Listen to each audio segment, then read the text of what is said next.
Là, actuellement, entre la gauche et la droite, c'est totalement équilibré. Et kiff kiff.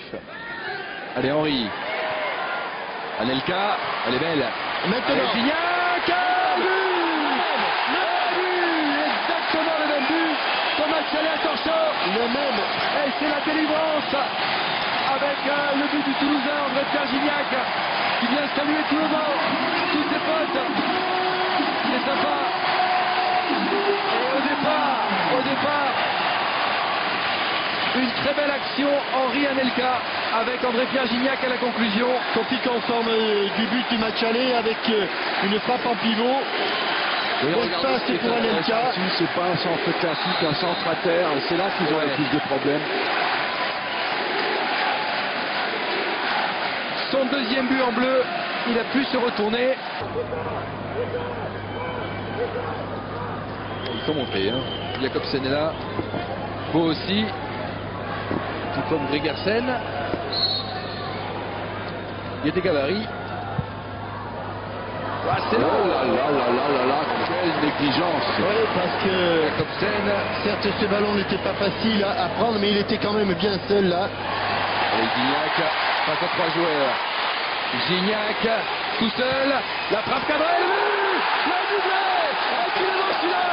Oh, qu'il est beau. Le but d'André-Pierre Gignac. Celui-là tout Quel seul. pétard. C'est au fond des filets. Et la France qui mène 2-0. Et Celui-là le bout du tout route seul. qui s'embrase. Oh, quelle frappe. Il va revenir souvent sur le banc. Et il va aller voir tout le monde. Il va taper dans la main de tous ses partenaires. Sans en oublier un seul. Et il est salué évidemment Carasso et Sissoko, ses partenaires du TPC. Son ancien partenaire du TPC, Carasso. Regardez comme c'est beau. Regardez comme c'est beau. Parfait, juste. On n'a pas réussi à marquer quand il était à 10, mais seul contre 4, on a réussi. Bien. On va revenir dans ce camp. Est-ce qu'ils ont déjà franchi le milieu de terrain? Non, J'attends. pensais à exactement la même chose, pas encore. Et ça fait que 6 minutes. Hein.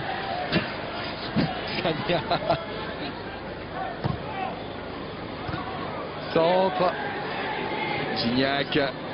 Oui, Henri du gauche. Oh, la tête de Beau qui dévie.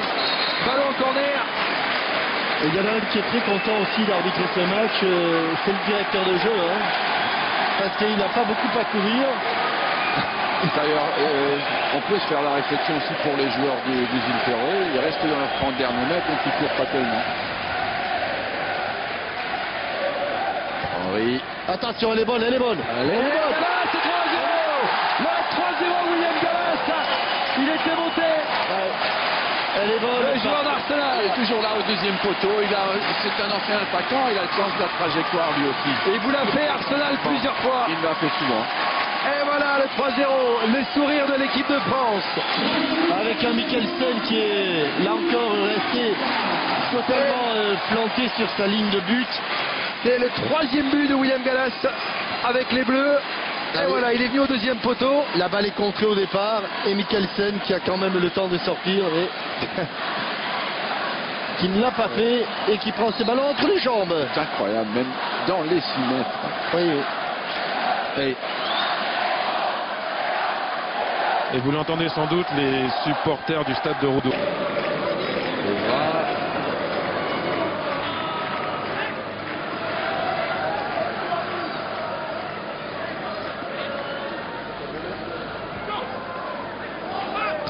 Allez. Balouda.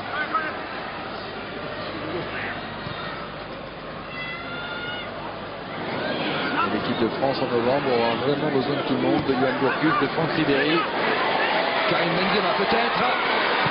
Le centre. Oh, il a été vu. Le but d'Anelka. Alors que Mikkelsen avait encore réussi une parade face à la frappe de Thierry Henry. C'est Nicolas Anelka qui est à la conclusion. Benzema à lui seul a amené 3 occasions de but en 10 minutes. C'est vrai que Benzema, en l'espace de pas grand-chose. Il était tout près de son 51e but là. Thierry, finalement c'est Anelka qui avec beaucoup de classe n'en rajoute pas trop sur ce 4e but.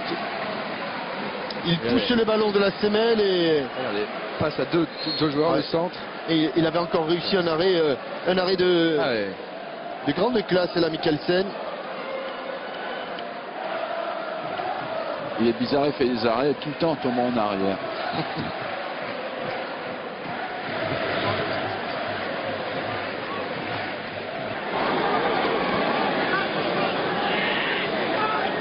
Avec Diarra. Sagna. Elka.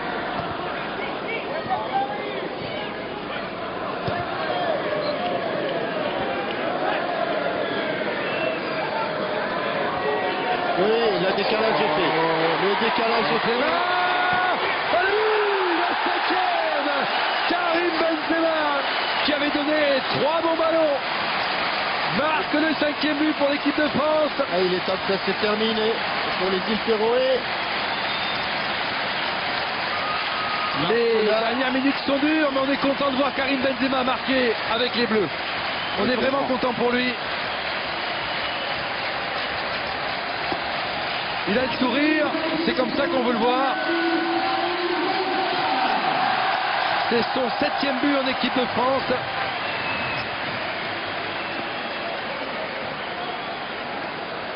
Il se met bien en place et a juste une frappe croisée coup de pied.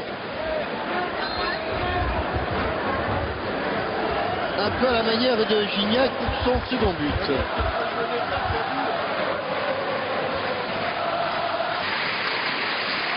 Dans une très belle ambiance ici à Guingamp, l'équipe de France obtient le droit de disputer les barrages pour la qualification pour la Coupe du Monde 2010.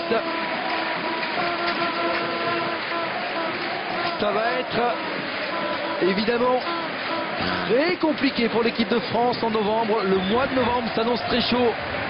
Sur 2 matchs, il ne faudra pas se rater. On va retrouver Raymond Domenech avec David. Oui, Raymond Domenech qui cherche à avoir des nouvelles d'Eric Abidal. Pour l'instant, vous n'en avez pas. Raymond, on va revenir sur le match.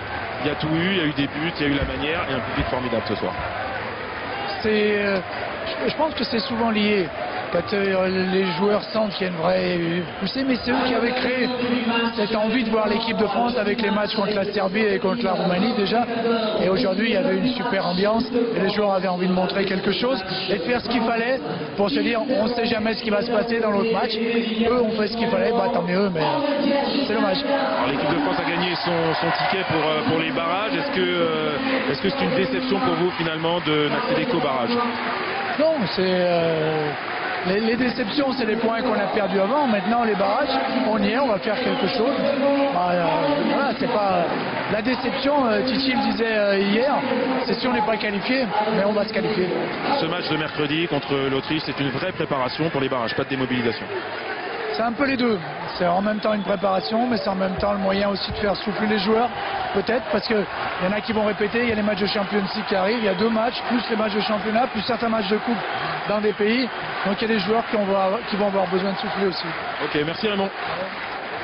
Voilà, et ce match contre l'Autriche prévu mercredi, qui va donc se transformer en match de préparation pour l'équipe de France, aura lieu à 21h au Stade de France. Il était prévu à 20h, mais comme la Serbie s'est qualifiée et est déjà en Afrique du Sud, du côté de Johannesburg et de Pretoria, le coup d'envoi de manière officielle entre la France et l'Autriche a été donc donné et sera donné à 21h. Une interview David Allez-y. Oui, je suis avec Karim Benzema qui a fait une très bonne rentrée. Karim, vous étiez plus motivé contre la Roumanie ce soir, on l'a vu. Non, mais je ne vais pas reparler de la Roumanie, c'est un autre match. Et non, je suis rentré avec, comme je l'avais dit, l'envie de jouer. Et c'est ce que j'ai fait, mais dans l'ensemble, on a tous fait un bon match et ceux qui sont rentrés ont été bons. Est-ce que ça vous inspire le fait que la France ne se qualifie que pour les barrages pour l'instant? On a laissé des points, on va s'en vouloir qu'à nous-mêmes. On a laissé filer des points contre la Roumanie à domicile. Maintenant, j'espère qu'on va se qualifier pour les barrages, même si ça va être difficile, on ne sait pas contre qui on va tomber. Mais l'essentiel, c'est de faire aussi un bon match mercredi. Merci beaucoup, bravo pour votre entrée.